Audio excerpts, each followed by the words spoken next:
আপনার হাতে যদি 10 মিনিট সময় থাকে তাহলে পাউরুটি দিয়ে বানিয়ে নিন দুনিয়ার সবচেয়ে সহজ রেসিপি ব্রেড মালাই রোল।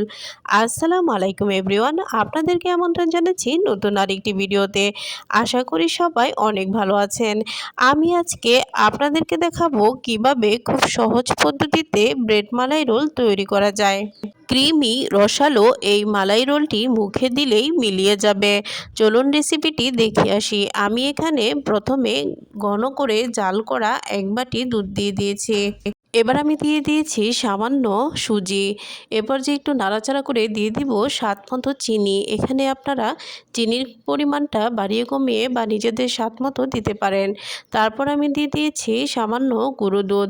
এবার আমি কিছুটা জাল করে নাড়াচাড়া করলে যখনই এই পর্যায়ে চলে আসবে তখনই উঠিয়ে নেব, কারণ ওঠানোর পর ঠান্ডা হয়ে গেলে শক্ত হয়ে যাবে। এবার আমি এখানে নিয়েছি পাউরুটি। এই পর্যায়ে আমি পাউরুটির চারপাশে যে ব্রাউন অংশটা থাকে সেটা আমি কেটে নিব।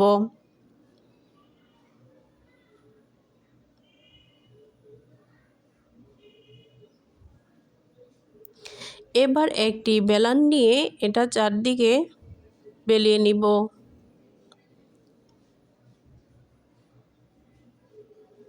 সবগুলো পাউরুটি আমি সেম একইভাবে এভাবে পাতলা করে বেলন দিয়ে চ্যাপটা করে নিয়েছি। এরপর যে আমি যে সুজির পুরটা করেছিলাম সেটা ভিতরে দিয়ে রোল তৈরি করে নিব।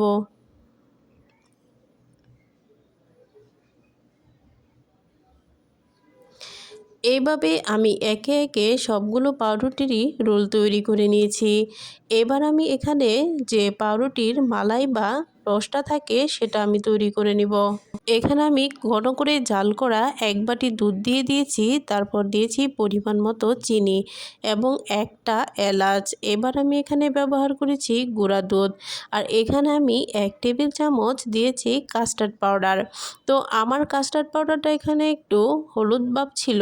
আপনারা এখানে চাইলে সাদা রঙের কাস্টার্ড পাউডার বা কর্নফ্লাওয়ারও ব্যবহার করতে পারেন। তো ক্রিমটা হয়ে আসলে ঠান্ডা হয়ে গেলে বা হালকা গরম থাকা অবস্থায় আমি এখানে পরিবেশন করব। আমি উপরে খুব ভালোভাবে দিয়ে দিচ্ছি। এইভাবে কিছুক্ষণ রেখে দিলেই রসে ভিতরে টইটুম্বুর হয়ে যাবে।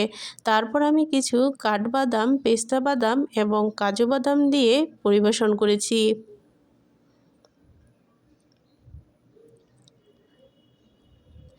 এবার দেখুন লুকটা কত সুন্দর এসেছে। ভিতরে রসগুলো ঢুকে একদম টইটুম্বুর হয়ে গিয়েছে। এটা আপনারা কাউকে খাওয়ালে বুঝতেই পারবে না যে এটা পাউরুটি ছিল। খেতে কিন্তু একদমই দোকানের কেনা মালাই মিষ্টির মতোই ছিল। অসাধারণ এই মালাই মিষ্টিটি বা মালাই ব্রেড রোলটি তৈরি করতে পারবেন খুব সহজে। আর আমার ভিডিও যদি ভালো লেগে থাকে অবশ্যই সাবস্ক্রাইব করবেন এবং কমেন্টে জানাবেন। আল্লাহ হাফিজ।